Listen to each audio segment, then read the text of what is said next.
For my Coetail project, I decided to focus on storytelling with my students. I teach a Year 2 classroom with kids 6 to 7 years old, and this year our primary school has adopted Writer's Workshop as a model for teaching writing. My team and I have been focusing on getting our students to follow the writing process and use it systematically. While the students have been quite successful at using the process, they have been so caught up in it that they weren't focusing on the content of their stories, and their stories were not very engaging. So our focus for the storytelling unit would be to investigate what makes a story good or great, and how could we apply those principles to our own stories. To demonstrate our learning, we would create one great story.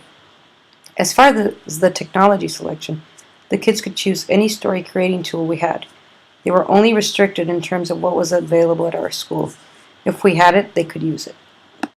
Once we began the unit, the students drove it. We spent a few weeks investigating different types of stories, oral storytelling, written stories, and digital stories. And we listened to professional storytellers, searched and watched digital stories on the web, and read picture books together. While the kids were exploring all these different forms, we started creating criteria for what made a story great, and how we could use that information to guide us in our own story creations. I didn't have to do much. Mostly my job was to jot down their ideas and help them sort through all their research to create a chart for us to refer to. We ended up sorting all our knowledge into two categories, style and content, and then they used this chart for their assessment. The students realized that they could use this chart to self-assess their own stories and then make revisions until they were happy with their final product. It was great because in the end the criteria ended up being developed by them. Once upon a time, there was a dark, dark forest. And in the dark, dark forest, there was a dark, dark house. In that dark, dark house, there was a dark, dark hallway. And in that dark, dark hallway, there was a staircase. In that staircase, there was a friendly puppy. Once upon a time, there was a dark, dark forest. And in that dark, dark forest, there was a dark, dark house. And in that dark, dark house, there was a dark, dark hallway. And in that dark, dark hallway, there was a dark, dark staircase. In that dark staircase, there was a friendly puppy. As we explored qualities of good stories and different ways stories could be shared, we also practiced what we learned. One example is after we read I Need My Monster, the students realized that good stories had lots of details to help readers create mental images.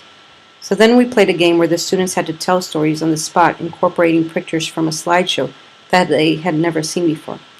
The only rule was that they couldn't stop telling their story until the last image came up. This forced them to describe the picture and give lots of supporting detail to their stories, as the pictures would only change every 20 seconds. Once there was an alien and he decided to go to the world. And when he came to the world, he came and he saw a weird building. When he saw that weird building, he climbed up it and he saw little people down. And then he walked over to the North Pole. He found a huge mountain full of snow. And then he saw climbers climbing. When he saw the climbers, he walked over to another place where he couldn't find them. So he stayed on the ice block.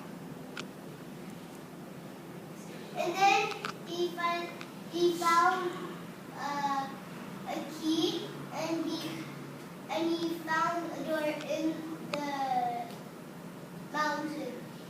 He opened the door, he closed it, and he locked it. And then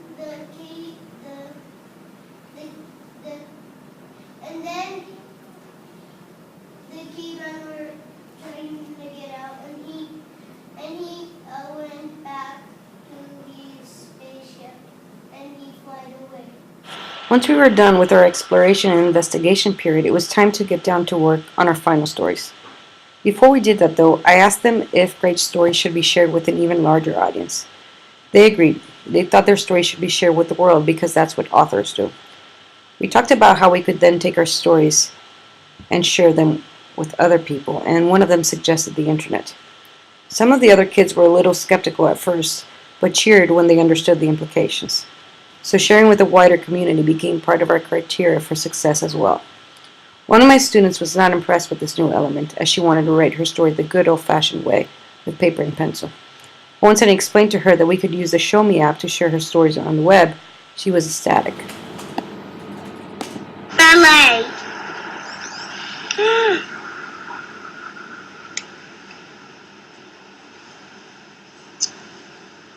Ballet. Oh, sorry. I can't play soccer. I can't swim.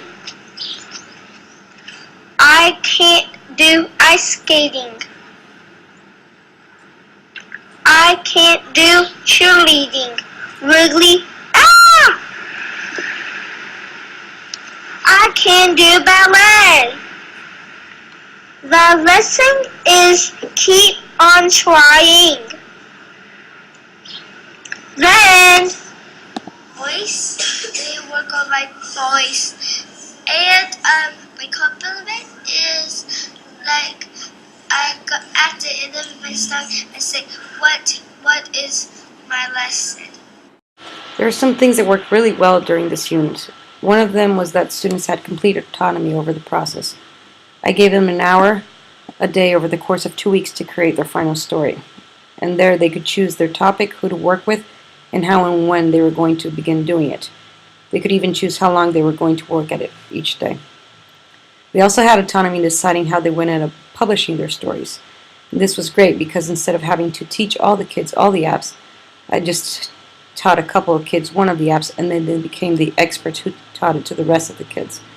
This also allowed for a greater variety of stories.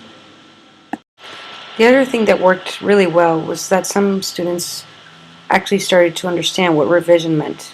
I think that the technology assisted the students in the revision process because they could watch and listen to themselves and pinpoint what exactly needed to be improved. Although there were things that worked out really well in this unit, there are definitely some things that need to be changed. One of them are the apps we were using were not ideal for sharing on the web, and I spent hours screenshotting the kids' work and putting it into slideshow format when they originally intended it to be a digital book. The other thing I think I need to change is how we go about collaboration in this unit. The students were allowed to collaborate with each other in partners, groups, or just to get feedback if they wanted. But I think next time I would like to promote collaboration from outside our classroom by either partnering up with a classroom outside of our school or having some of our special teachers, like music and ICT, participate. We also had some tech issues. During the last week where the students were publishing all their stories, half our iPads were out for maintenance. At other times, our internet speed was so slow that publishing stories became impossible. The students handled this quite well. They were flexible and creative problem solvers. And in spite of all the tech difficulties we had and other glitches in planning, I'm happy with the overall outcome and look forward to trying this out again next year.